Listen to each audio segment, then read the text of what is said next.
योगी सरकार में लव जिहाद और धर्मांतरण जैसे कई मामले लगातार बढ़ते ही जा रहे हैं। ऐसा ही एक फिर मामला सामने आया है कानपुर नगर से। कानपुर नगर के मोहम्मद हासिम नाम के एक युवक पर मां बेटी द्वारा यौन शोषण करने का और जबरन धर्म परिवर्तन कराने का आरोप लगा है।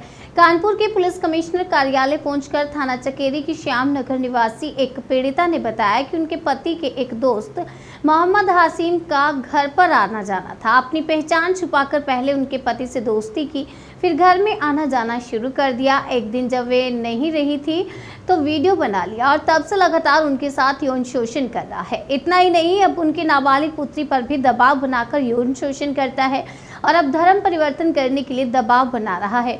हासिम के इस कृत्य में उनके साथ पूरा गैंग है, जिसमें उसकी बहन और कई लोग शामिल हैं। इस संबंध में पुलिस कमिश्नरेट की additional CP crime Vipin Mishra ने बताया कि एक महिला जो कि महोबा की रहने वाली है और हाल ही में कानपुर की श्याम नगर में किराए के मकान पर रह रही थी, उसको एक मुस्लिम युवक कानपुर ले गया था। महिला के 3 बच्चे हैं। महिला ने उसके खिलाफ यौन शोषण और धर्म परिवर्तन का आरोप लगाया है, जिसके आधार पर मुकदमा पंजीकृत कर कार्रवाई की जाएगी।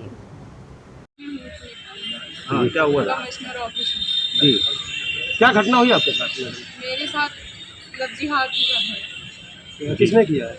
हसीम मोहम्मद। कैसे आप उनके संपर्क में कैसे हुआ ये मामला? वो मेरे हस्बैंड से संबंध थे, आते जाते रहते थे। मेरे घर के बाहर बाथरूम है, तो मैं नहा रही थी, बाहर कुर्सी में बैठी और वीडियो शूट कर ली। वही जो दिखाते लड़की काफी बंद बनाए जबर दी। जब मेरे हस्बैंड का तो बोले कि अगर बताऊँ आग लगा दूंगा तो घर पे उन्होंने आग लगा दी। तो फिर जबरदस्ती मेरे कहा के खिलाफ एप्लीकेशन, तो बोला कि दोगी तो अच्छा ना, बच्चे तुम्हारे पढ़ने जाए।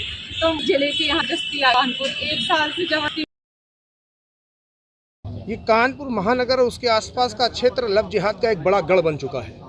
विगत पूर्व में भी पिछले 1-2 वर्षों पर लव जिहाद पर बड़ी घटनाएं कानपुर महानगर में देखी गई हैं। इस पर एक एसआईटी भी बनी थी और उस एसआईटी ने बड़ी संख्या में जांच भी की थी।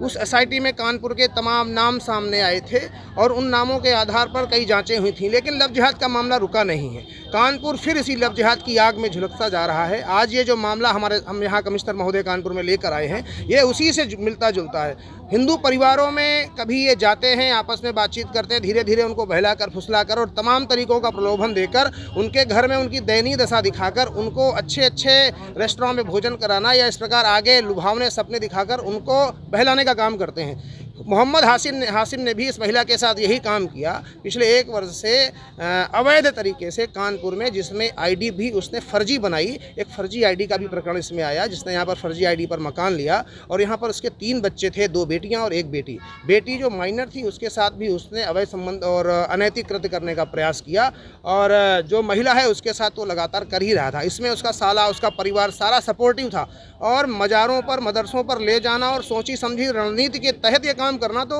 मोहम्मद हासिम अकेला नहीं था, उसके साथ ये पूरा गैंग काम कर रहा होगा। कौन मौलवी है, कौन फातिया पढ़ा रहा है या कौन इसमें लिप्त है, कौन परिवार के लोग हैं, तो ये जांच का विषय है। धर्मांतरण का एंगल साफ दिख रहा है, पूजा नहीं करने देना, घर में मारपीट करना, ये भी एंगल दिख रहा है, बच्चे के साथ अनैतिक काम करना, ये भी एंगल दिख रहा है। कुल मिलाकर लव जिहाद का षड्यंत्र है जो केवल कानपुर नहीं, पूरे देश भर में ऑर्गेनाइज तरीके से मज़ारों, मदरसों और मस्जिदों से संचालित किया जा रहा है। ये गिरोह है, ये गिरोह बंद है। कुल मिलाकर मोहम्मद हासिम ने यह काम किया। इसके पीछे कौन लोग थे और इस प्रकार एक परिवार को बर्बाद करने का, बच्चों की ज़िंदगी खराब करने का ये काम किया है। पुलिस कमिश्नर महोदय से हम लोगों ने मांग की है कि उन पर उचित कार्रवाई किया जाए और इस पर एक जांच कमेटी बनाकर इसकी जांच भी की जाए। क्या आश्वासन दिया हुआ? उन्होंने भी आश्वासन दिया है कि इस पर गंभीर धारा में मुकदमा दर्ज किया जाएगा और वो पूरी तरीके से इस मामले में पीड़िता के साथ खड़े हैं। प्रशासन पूरी मदद करने का आश्वासन दे रहा है। लास्ट सवाल ये है कि आए दिन लव जिहाद के मामले हो रहे हैं, बजरंग दल के लोग, कई लोग महिलाओं को बचाते हैं, आखिर पुलिस इन पर लगाम क्यों नहीं लगा पा रही है? कुल मिलाकर जो कानून है, लव जिहाद का कानून बहुत लचर है।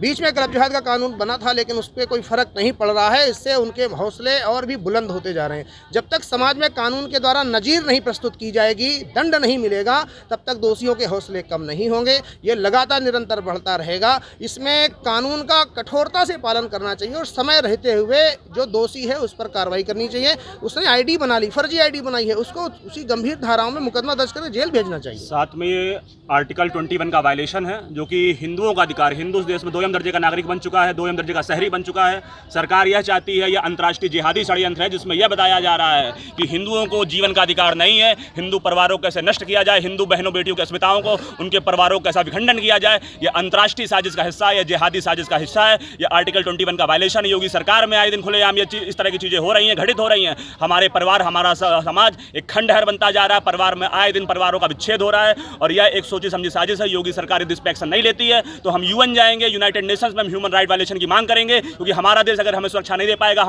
हमारी सरकारें यदि हमें सुरक्षा नहीं दे पाएंगी तो यह हमारे लिए यूएन जाने का एक मजबूरी बन जाएगी। और हम ये सरकार से आश्वासन चाहते हैं कि मोहम्मद हसीम पे कड़ी कार्रवाई हो, कड़ी कार्रवाई ना हो, साथ में ऐसे लोगों पे जो इस मानसिकता के लोग हैं, जो जिहादी मानसिकता के लोग हैं, उनको मृत्युदंड दिया जाए, उनको आजीवन कारावास दिया जाए, ताकि हमारी बहुएं बेटियां, हमारी संस्कृति, हमारा राष्ट्र सुरक्षित रह सके। क्या नाम है आपका?